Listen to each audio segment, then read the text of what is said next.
Boa tarde aqui, né? O vídeo de hoje demorou um pouco porque o vídeo de ontem que eu gravei, e essa é uma continuação do vídeo de ontem, na realidade não é para dar extensão ao assunto, porque eu acho que o assunto ficou muito bem explicado e resumido no vídeo anterior. É para responder algumas questões, né? E para considerar, porque o vídeo passado teve muitos comentários, né? Até a altura que eu tinha conseguido responder, visto, tinha mais de 50 comentários no vídeo. Eu queria dizer para os irmãos que a intenção de eu gravar aquele vídeo é de dar uma explicação, né, do porquê que eu deixei, né, de crer como os pré-tribulacionistas. Não quer dizer que todo mundo tem que crer igual a mim, tá? Tava só expressando, né, o que mudou na minha visão, o que mudou naquilo que eu vejo. E alguns irmãos fizeram alguns comentários, né?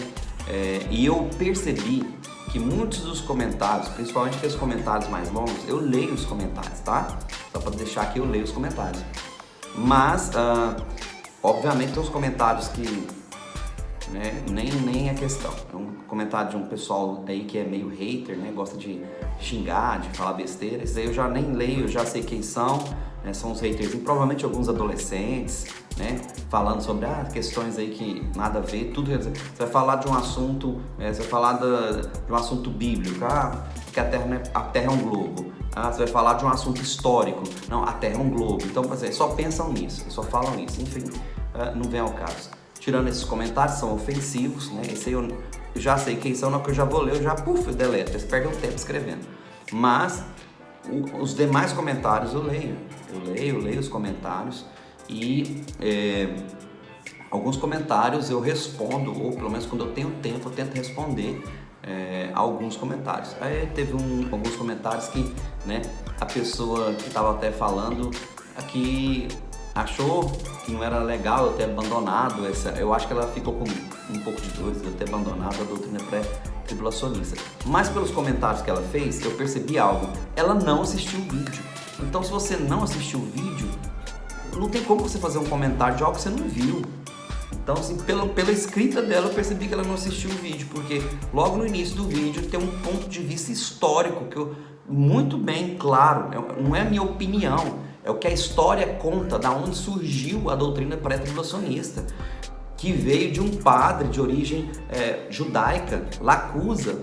Então ele começa então a escrever algumas coisas a respeito disso, mas quem dá voz para isso é Irving e Margaret MacDonald no ano de 1830, né? Quando ele começa, então ele sai da igreja presbiteriana e a sua igreja começa a pregar, e essa adolescente, Margaret MacDonald, ela tem visões, né, sobre arrebatamento, e ele pega as visões que ela tem do arrebatamento e encaixa dentro da doutrina pré-tribulacionista, e a visão, o ponto de vista deles, é que Jesus voltaria em duas etapas, uma como ladrão e a outra, né, às claras, que todo olho veria. Então a irmã fez essa pergunta no comentário, e eu percebi que a pergunta que ela fez, ela não assistiu o vídeo, porque no vídeo explica, né, ela perguntando da onde que eu tirei, né, da onde que você tirou, né, que os pré-tribulacionistas falam que Jesus vai voltar em duas vezes. Não fui eu que tirei, é a história que conta, não tirei de lugar nenhum. Tá lá o vídeo de ponto de vista histórico das visões de Margaret MacDonald, que Jesus, primeira vez, ele não desceria, ele ficaria aos ares, mas seria uma volta onde ia arrebatar a igreja, né, e depois ia subir aos ares, depois da tribulação ele voltaria para buscar o resto que sobrou.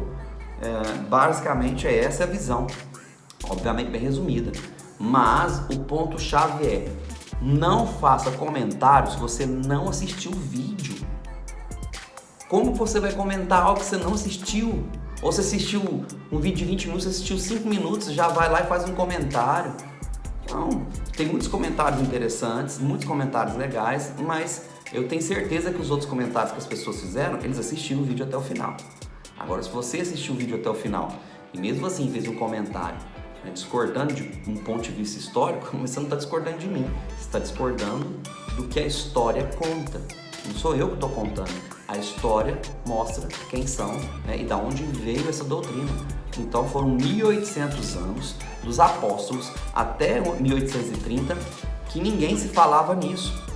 Ninguém se falava em arrebatamento, em pré-tribulacionismo, ninguém se falava isso. todos os cristãos, até no ano de 1800, acreditavam que ia passar pela tribulação. Depois que surgiu essa doutrina. Então, quer dizer, ficou 1800 anos eles errados, né? Quer dizer, ninguém estava certo. Agora está certo o pessoal, né? Que da onde veio essa doutrina. E essa doutrina ganhou força na maçonaria. Dentro da maçonaria. A força dela veio de dentro da maçonaria. Então, antes de você julgar ou você fazer algum comentário, mesmo que você discorde, assista na íntegra o conteúdo. Amém? Outra coisa interessante aqui foi me perguntado aí, eu não podia deixar de comentar sobre a questão da por que eu tenho tanta certeza disso. Porque tem texto que não cabe interpretação. A gente não pode sair interpretando todo o texto bíblico, falando que não, isso aqui isso aqui significa isso, porque isso aqui é um símbolo disso.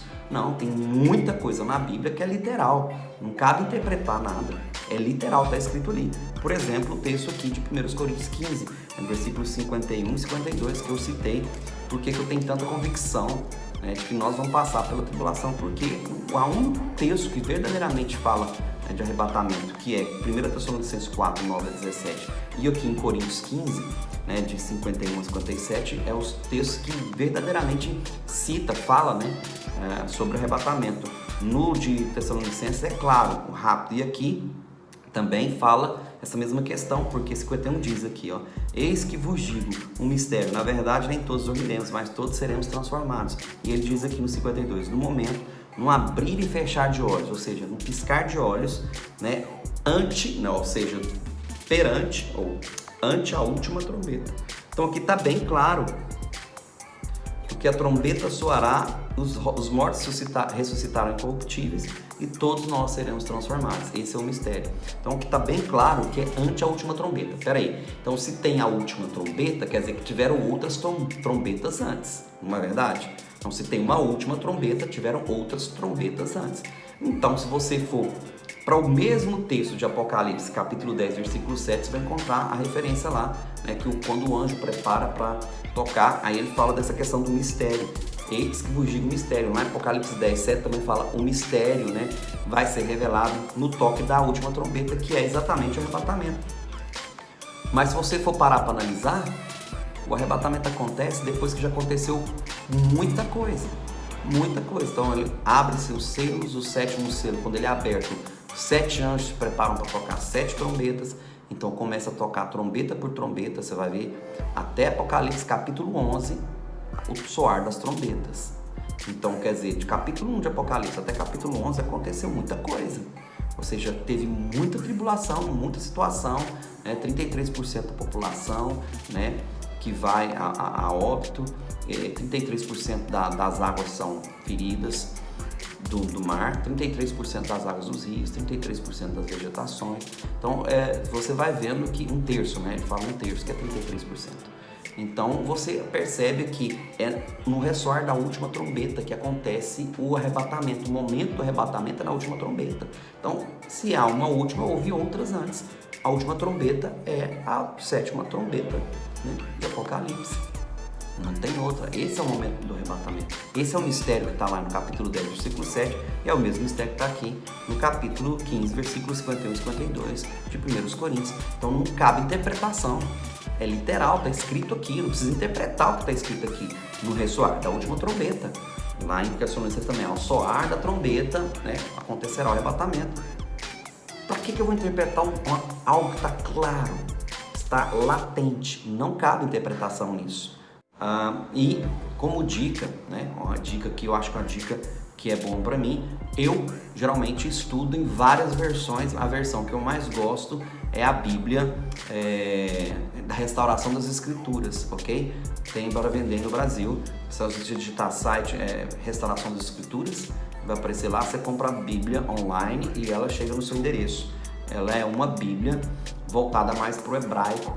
E o livro de Mateus, né, que foi o único livro do Novo Testamento escrito em hebraico, Matitiahu, original em hebraico, ele está nessa Bíblia, original em hebraico, né, que consta dentro dos foi achado também nos manuscritos, tem nos manuscritos da Igreja Católica, ok? A Igreja Católica possui parte dessa cópia original.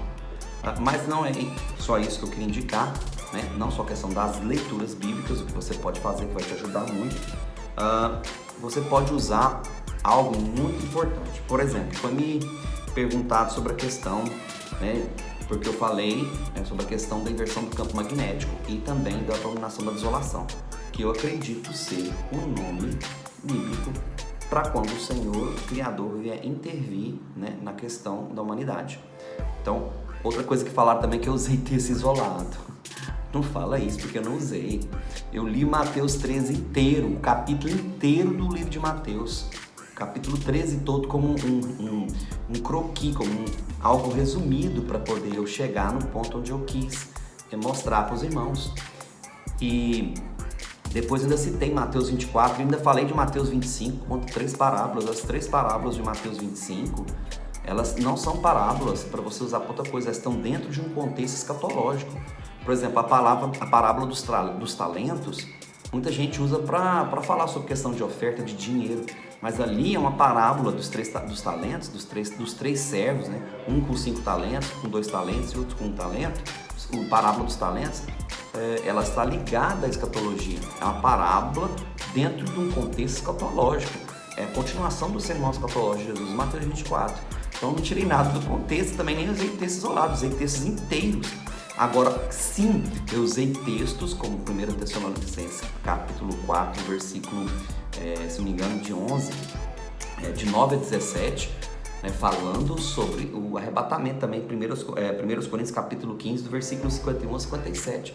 Eu usei, sim, mas eu não usei texto isolado, eu usei um texto que fala sobre a volta de Jesus, o capítulo ali, né, tanto do capítulo 4 de Tessalonicenses, quanto do capítulo 15 de Coríntios, está falando sobre a vinda de Jesus.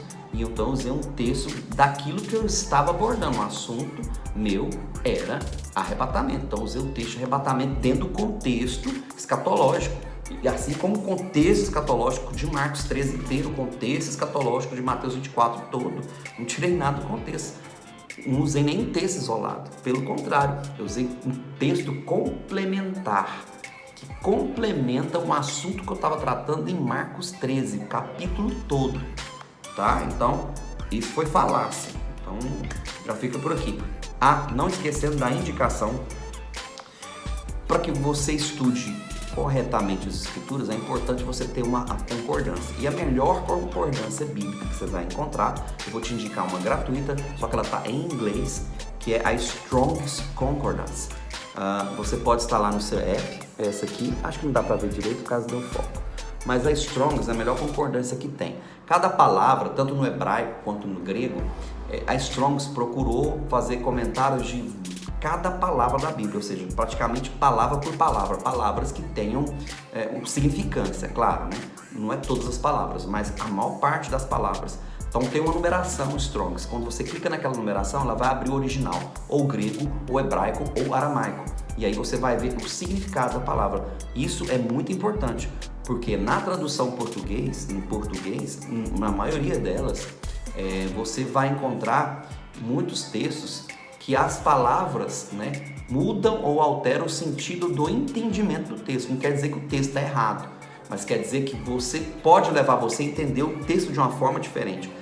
Pode entender o texto da forma que ele não está sendo falado aqui no texto. Então, aqui, por exemplo, temos aqui um modelo no texto de Tessalonicenses mesmo que eu estava falando. Olha aqui, cada palavra tem uma numeração. Deixa eu chegar aqui perto. Ok, e está em inglês, tá vendo?